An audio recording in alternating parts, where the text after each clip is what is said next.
Mga bata, sa Paskong darating, excited na ba kayo sa mga matatanggap nyong candy? Ingat lang ha, dahil ang hamak na candy, pwede palang maging mitya ng buhay. Nawalan po siya ng heartbeat po nung time na yun. Kinausap na po ako ng doktor. Tinapat na po ako. Gawin niyo po kung ano po yung mga magagawa niyo pa po sa anak ko. Ngayong Pasko, kung kailan usok ang bigayan ng mga candy para sa mga bata, paano makakaiwas sa mga aksidenteng ganito? Nagsimula ang lahat umaga ng December 4 sa San Jose City sa Nueva Ecija nung tinawag ni Hazel ang kanyang mister na si Christian. Busy po yung magkapatid na naglalaro po sa labas. Sinutusan ko po yung mister ko bumili ng sabon. Ngayon narinig po niya na umiiyak po siya na sasama ako. Ang tinutukoy ni Hazel ang 3 taong gulang nilang anak na si Harvey para tumahan. Pinagbigyan na raw ito ni na Hazel at Christian. Nagpabili po siya ng candy, 2. Yung binuksan ko, inabot ko na po, yung sa may bata. Pagtingin ko po sa anak ko, na po yung itsura niya, hindi na po siya makahinga. Putlang-putla na po yung mukha niya. Namumula po yung mata niya. Yun pala, si Harvey, nabulunan na. Pinurse aid ko po siya. Binaliktad ko po siya para lumabas po yung candy. Ayaw pa pong lumabas. Ang ginawa ko, niyakap ko po siya sa tiyan po. Saka po siya iginanot na may luha niya. Pero bigo pa rin si Christian na mailabas ang boomerang candy sa lalamunan ng kanyang anak. Tulungan niyo po ako, di po makahinga yung anak ko. Isa sa mga sumaklolo sa kanila, si Dayanara. Kinukunkun po namin yung candy na baka may naiwan pa po sa ganito na tinutulungan pa rin po namin na mailabas yung candy. Nailabas niyo po yung candy, wala nang balag. Ngunit hindi pa rin bumuti ang lagay ni Harvey. Yun pala, may isa pang nakabarang candy sa lalamunan ng bata. Maitim na siya, naglock na po yung bibig ng bata. Kaya agad na nilang itinakbo ang bata sa pinakamalapit na ospital na 30 minuto pa ang layo mula kung saan sila naroon. Hindi po ako nagdalawang isip na niyakap yung bata na sumakay na sa may tatay kahit hindi ko po alala. Maswerteng may nakasalubong silang ambulansya na minamaneho noon ng kagawad na si Dar. Nakita naman po nila yung bata na hawak ko. Kaya hindi naman din po siya nagdalawang isip na tumulong na isakay kami sa ambulansya. Gusto ko pong mahabol yung kanyang buhay. Talagang inilabang ko na rin po ng tabla yung pagpapatakbo ko. Dahil gusto ko pong masagip yung bata dahil nga po sa awa. Habang nasa may loob po kami ng ambulansya, nibigyan ko na lang siya ng oxygen sa ilong. Hinihipan ko siya, kaakap po ako sa may bata. Doon na po siya naihi sa sibot. Umiiyak din po ako dahil napakasakit din po para sa akin yung nangyari sa may bata. Paano naman po kaya pag naging ganun yung anak ko? May anak na rin po ako. Kasing edad niya lang din. Pagdating sa ospital, Nilagyan po siya ng tubo para po sa oxygen. Nirevive. Nirevive po. nang dahil lang sa candy, nangyari ito?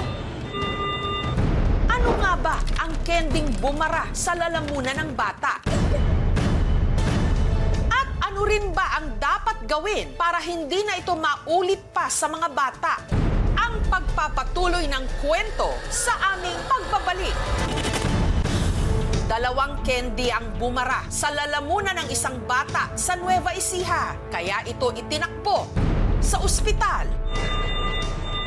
Siya po at that time ay masasabi natin na 0 na po ang vital signs niya. Wala na po siyang cardiac rate, hindi na po siya humihinga. Arrested po ang pasyente, niresuscitate po kaagad siya. Si Hazel na nasa bahay nung mga sandaling yon, nalaman ang nangyari sa anak niyang si Harvey. Tinawagan siya ng kanyang mister na si Christian. Doon na po ako nataranta. Kinuha ko na po yung bag ko. Buti na lang po, meron pong isang uncle dyan na may motor. Inarkil ako na po pababa para lang po maabutan ko po yung anak ko sa ospital.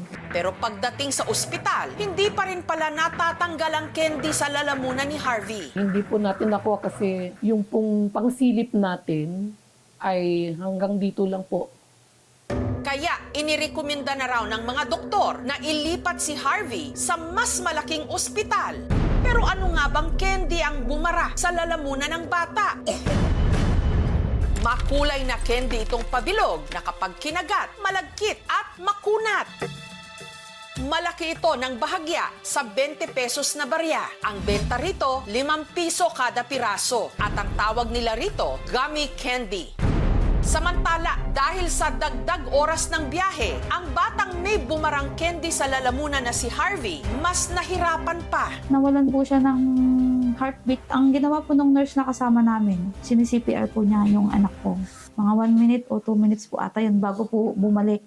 Agad siyang ipinasok sa ICU o sa intensive care unit ng ospital. Ang kanya kasing baga, nakitaan na ng pagdurugo at impeksyon. Yung gamit po na yun, napunta po sa lungs po niya. Naubusan na po siya ng oxygen sa utak. Kaya yun po din yung hindi na po siya magising. Kung gawin niyo po kung ano po yung mga magagawa niyo pa po sa anak ko, baka makasurvive pa po. Kinagabihan, bumuti pa raw ang lagay ni Harvey. Ang ganda na po ng sa BP niya, nag-normal na po. Pag sinabi ko po, Harvey, anak, gising ka na dyan, nagre-response po yung kamay niya. Pero ilang oras lang ang lumipas.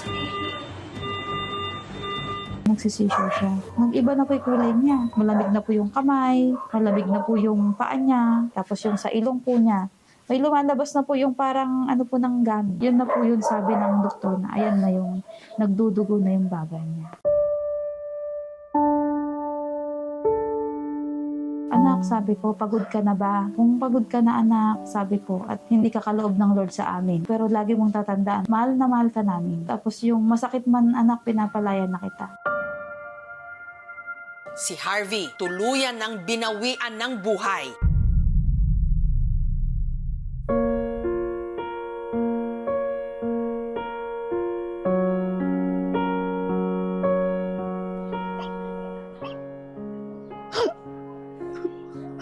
Wasal ka man ngayon. Sana maging masaya ka.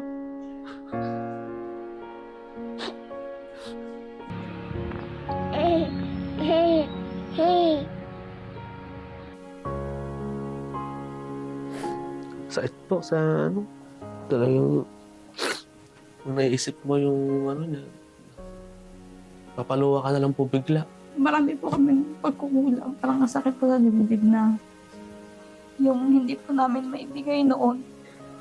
Tapos ngayon, kung kailan lumuluwag na po kami sa pera, saka naman po siya nawala. Yun naman po yung parang ang sakit po sa dibdib ko. Parang ngayon ka lang sana babawi sa kanila. Saka naman siya nawala.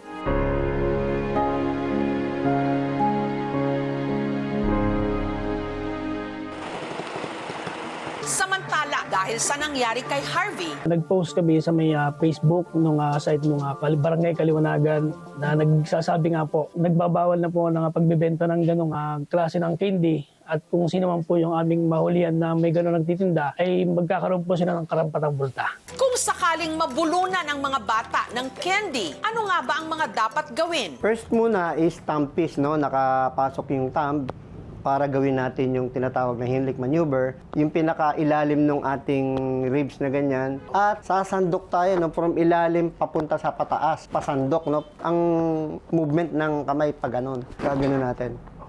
Gaganon. 10 minutes lang ang ibibigay sa iyo dyan. Yun ang tinatawag nating golden hour. Ang mga toddlers, mga below 4 years old yan, yung daanan ng hangin para lang siyang plastic straw. So ganun lang siya kaliit. Madali talaga siyang mabara. We have to avoid anything hard or firm or sticky na pagkain pag sa mga ganitong bata. Regardless of the size. Of course, there should be warning sa mga packaging. Dapat may vigilance din yung ating mga parents. Pag-iingat na kahit walang warning, dapat aware tayo kung ano yung pwede maging choking hazard.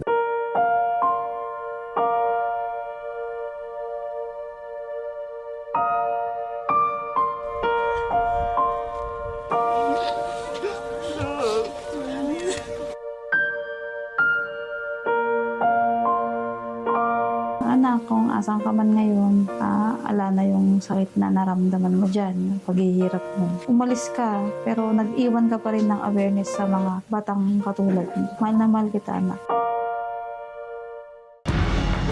Mga magulang, tignan pong maigi ang mga kakainin ng inyong mga anak, lalo na't marami ang magbibigay sa kanila ng mga pagkain at kaliwat kanan ang mga handaan ngayong magpapasko.